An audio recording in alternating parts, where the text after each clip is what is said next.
D'Adam et Ève à la résurrection, 72 gravures de Rembrandt présentées au musée de la Réforme nous racontent de grands moments de la Bible. C'est un bon connaisseur de la Bible en fait, c'est un grand lecteur de la Bible et il reproduit toute une série de gravures sur ces sujets, ce qui est aussi assez original à l'époque, puisqu'il choisit des scènes qui n'ont jamais été représentées par exemple, ce qui fait qu'il y a un riche patrimoine visuel autour de la Bible grâce à Rembrandt.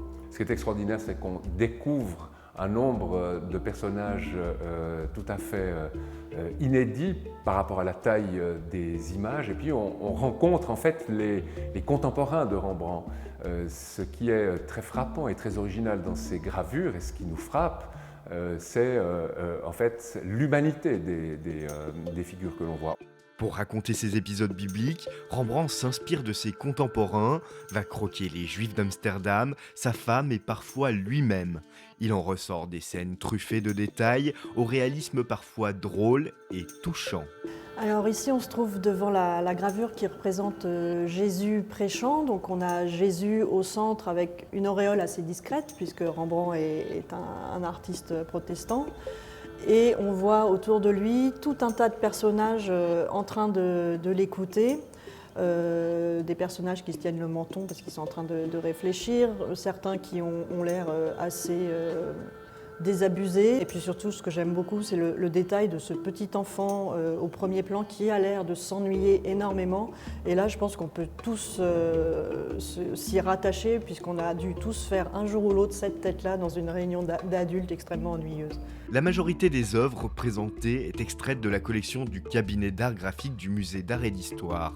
Sur les murs des 5 salles d'exposition, des agrandissements permettent de se rendre compte de la subtilité des détails dans ces gravures de petit format. De quoi imaginer la complexité du travail de création.